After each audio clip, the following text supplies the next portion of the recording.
এক সরকার আমাকে বের করে দিয়েছিলেন, দ্বিতীয় সরকার আমাকে আসতে দেননি, তৃতীয় সরকার আমাকে আসতে দিয়েছেন। তো তিনটে পার্থক্য তো আছে। কলকাতায় তসলিমার প্রত্যাবর্তনে রাজনৈতিক চাপানুতো, জয় গোস্বামীকে মঞ্চে উঠতে না দেওয়া তার অপমান। বাংলা একাডেমিতে সাংবাদিক বৈঠকে বললেন তসলিমা নাসরিন। জয় গোস্বামীর বাড়িতে গিয়ে তিনি কথা বলবেন বলেও জানিয়েছেন লেখিকা।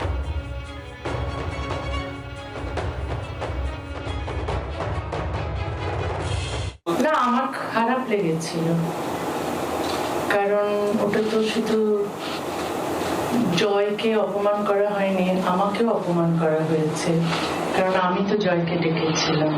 না, কথা হয়নি, কিন্তু আমি কথা বলবো। এটা শুধু আমি আজ বা কাল আমি যাবো তার বাড়িতে কথা বলতে। মমিতা চক্রবর্তী আমাদের সঙ্গে রয়েছেন।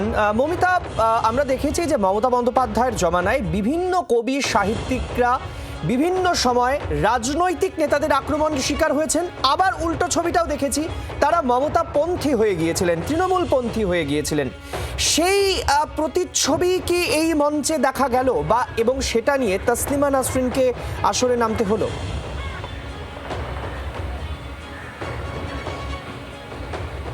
না, দেখো, তসলিমা নাসরিন তিনি এই দেশের বা বলা ভালো এই রাজ্যের রাজনৈতিক আবহাওয়া সম্পর্কে ওয়াকিবহাল নন। তসলিমা নাসরিন তিনি স্পষ্ট করেছেন যে তিনি সেকুলার মিশনের আহ্বানে বা তাদের আমন্ত্রণে এসেছিলেন। তিনি তার ব্যক্তিগত জায়গা থেকে জয় গোস্বামীকে আমন্ত্রণ জানিয়েছিলেন।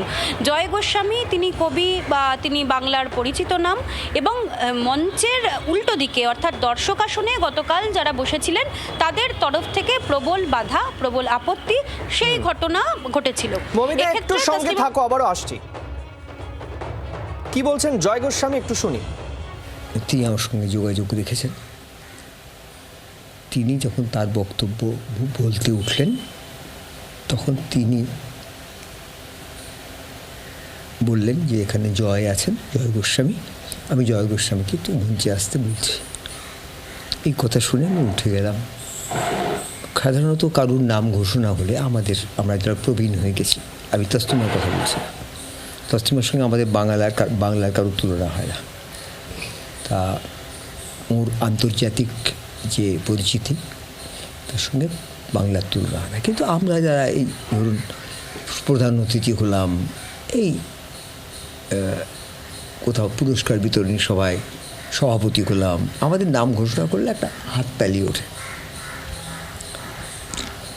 এর আগে যে বক্তারা বলছিলেন প্রত্যেকে তাদের নাম ঘোষণার সময় এবং তারা যখন বলছিলেন তখন একটা নাম ঘোষণা হচ্ছে আর হাততালি উঠছিল। আমি এতে অভ্যস্ত। আমি ভাবছি এটা যে আমার প্রতি ধিক্কার ধ্বনি আমি বুঝতে পারি না। আমি গিয়ে দাঁড়ালাম উইংসের পাশে। আমি তসলিমার মুখটা দেখলাম। মুখটা বিবর্ণ কালো হয়ে গেছে, সমস্ত আনন্দ মুখ থেকে অপসৃত হয়েছে। তখন আমি বুঝতে পারলাম যে এখানে কী হচ্ছে। আমি কান পেতে শুনলাম যে এটা ধিক্কার ধ্বনি, সমস্ত হল ধিক্কার ধ্বনি দিচ্ছে আমার নামে। তো ওই বিশেষ দিনে তসলিমা নাসরিনকে একেবারেই বিব্রত করা উচিত নয়। আমি যিনি আমাকে আমন্ত্রণ করার কার্ড দিতে এসেছিলেন, ওসমান মল্লিক, তিনি সঞ্চালনা করছিলেন, তাকে বললাম আমি এই চেয়ারটা একটু বসছি, একটু পরে আসবো বলে আসলে আমি নেমে গিয়ে আমার সিটে বসলাম। তখন যে আমার পা একটু টলছিল না বা আমার একটু শরীর খারাপ লাগছিল না তা নয়, কিন্তু আমি কন্ট্রোল করে বসলাম, কারণ তসলিমার বক্তৃতাটা আমার শুনতে হবে। তা বসলাম। তো খুব সুন্দর যে বক্তৃতাটা উনি দিয়েছেন সেটা এত মূল্যবান যে ওই বক্তৃতা একত্র করে একটা ছাপিয়ে কম দামে সুন্দর করে ছাপিয়ে সমস্ত জায়গায় প্রচার করা উচিত বা বিক্রি করা উচিত। লেখক তার সমস্ত অন্তরের কথা বলেছেন, সেটা আমি শুনি। শোনার পর তসলিমার কবিতা শোনার আমার খুব ইচ্ছে ছিল, কিন্তু চারপাশের আবহাওয়া আমি যা দেখতে পাই তাতে আমার মনে হয় যে অনেক যুবক ছেলেরা তখন বেরোবেন কবিতা পাঠ হয়ে যাওয়ার পর, তখন আমি সাহস পাই না।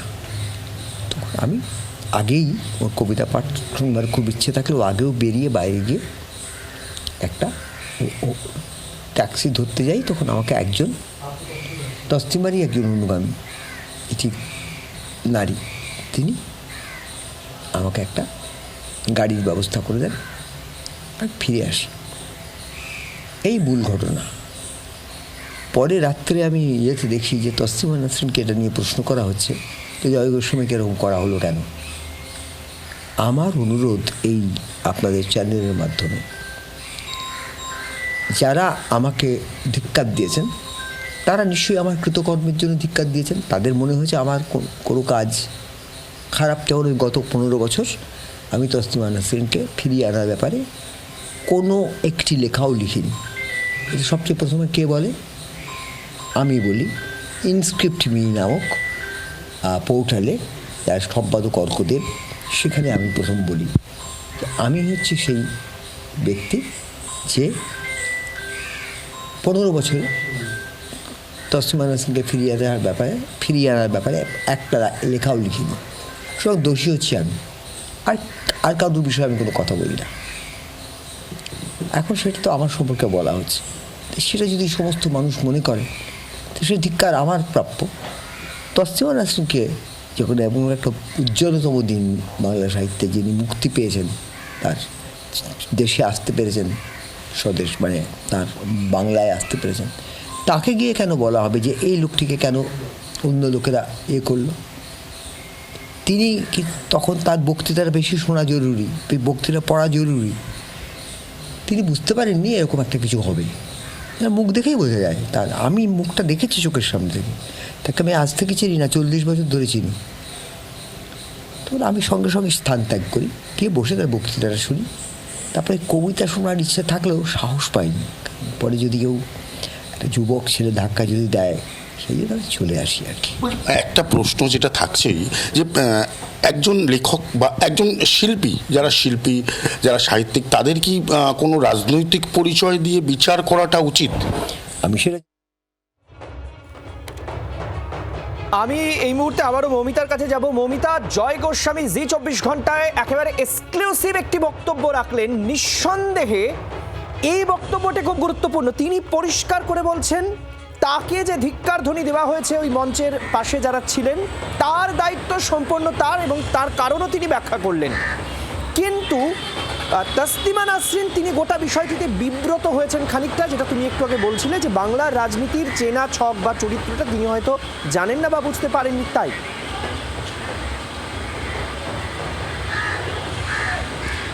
দেখো, কলকাতা সবসময় প্রতিবাদের শহরের সাক্ষী থেকেছে। কলকাতায় রাজনীতি বা বলা ভালো পশ্চিমবঙ্গে রাজনীতি সমস্ত ক্ষেত্রে রয়েছে এবং পশ্চিমবঙ্গের মানুষ অত্যন্ত রাজনৈতিক সচেতন। জয় গোস্বামী তিনি যে 15 বছরের উল্লেখ করলেন, সেই 15 বছর তিনি যে তসলিমা নাসরিনকে নিয়ে লেখেননি সেই কথাও তিনি যেমন স্বীকার করলেন, তেমনই তিনি বলে দিলেন এটা যে তসলিমা নাসরিন বিষয়টি জানতেনই না।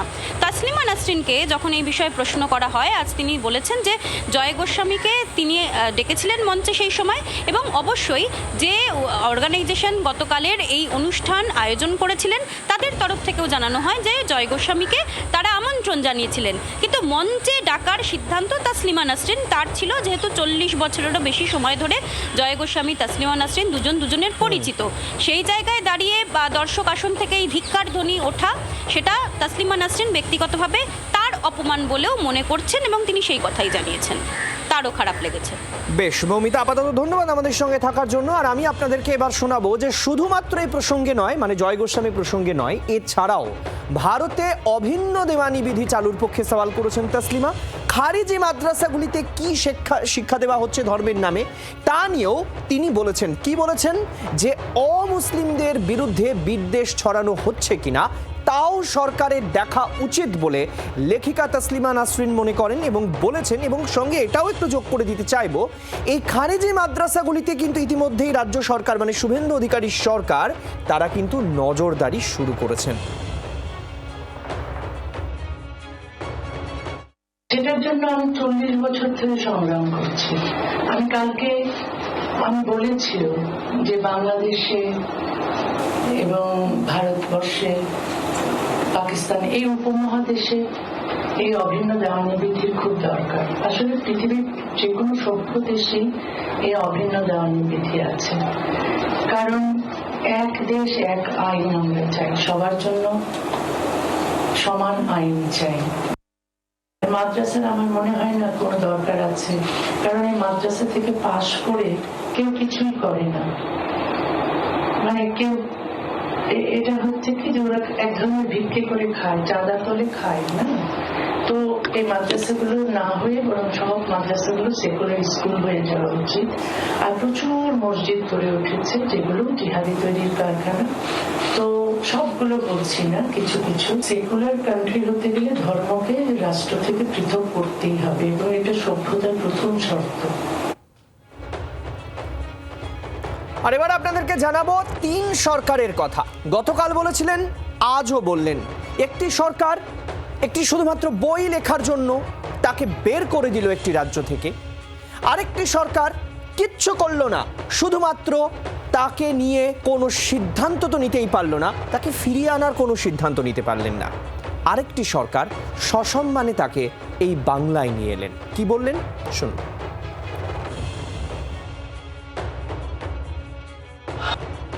এক সরকার আমাকে বের করে দিয়েছিলেন, দ্বিতীয় সরকার আমাকে আসতে দেননি, তৃতীয় সরকার আমাকে আসতে দিয়েছেন।